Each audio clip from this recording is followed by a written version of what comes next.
India की economy ऐसे जा रही है, हमारी इकॉनमी का रुख आप लोगों ने यूं कर दिया है, फिर भी हम ना घबराएं।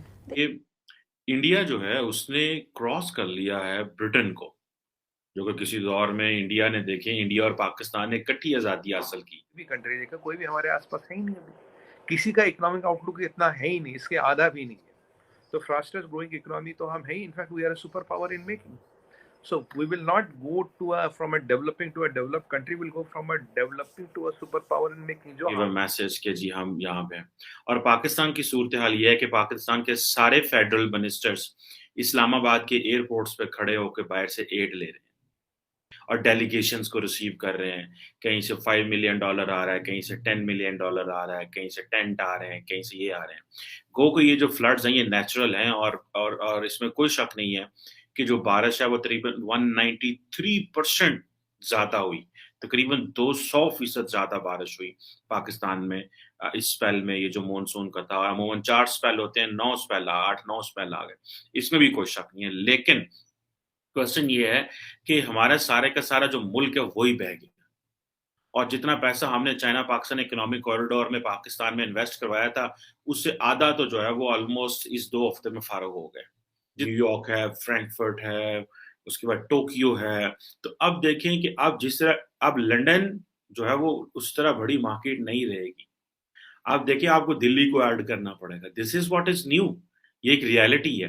अब ये जो यूके का जो डिक्लाइन है इंटरनेशनल रैंकिंग में, ज़ाहिर बात है जिन लोगों ने ख़ासतौर पे पाकिस्तानियों ने बहुत सारा पैसा इंग्लैंड में लगाया हुआ है और पूरी दुनिया से पैसा इंग्लैंड में जाता है, तो वो पैसा जो है वो अब लोग कंसर्न्ड हो जाएँ कि भई इकोनॉमी तो नीचे जा रही है। अब प्रॉब्लम ये है कि ये जो कंज़र्वेटिव पार्टी के जो मेंबर्स हैं, जिन्होंने बोरिस जॉनसन का अभी सक्सेसर चूज़ करना है और मेरा ख़्याल है वोटिंग-शोटिंग हो गई है, मंडे को वो सारा उन्होंने काउंट कर लेना है।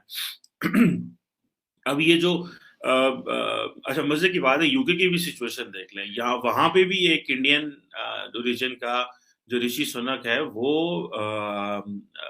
Is likely to be the prime minister, ठीक है? और अगर इंडिया उस वक़्त में दुनिया की 5वीं बड़ी इकोनॉमी बनता है, इंग्लैंड को क्रॉस करके कि वहाँ पे भी एक इंडियन ओरिजिन का ही शख्स जो है प्राइम मिनिस्टर आता है, तो आप ये स्टैटिस्टिक्स ये इमेजिन कर सकते हैं कि क्या हो रहा है। सो ये ज़ाहिर बात है ये जो कुछ इंग्लैंड में हो रहा है ये बेसिकली वहाँ की पॉलिटिकल अनसर्टेनिटी की वज़ह से भी हो रहा है। जिस तरह प्राइम मिनिस्टर बोरिस जॉनसन को गिराया गया, अब आप इमेजिन करें कि इंग्लैंड जैसा मुल्क जो है, वो अफ़ोर्ड नहीं कर सकता पॉलिटिकल अनसर्टेनिटी कि वो अच्छा अब आप एक और चीज़ बताऊँ, इंटरनेशनल मॉनेटरी फंड जो है, आईएमएफ ये कह रहा था कि इंडिया की जो इकोनॉमी है वो 5th लार्जर होगी और क्रॉस करेगी यूके को बाय 2027 और ये आज है 2022 यानी कि 5 साल पहले ही क्रॉस कर गई।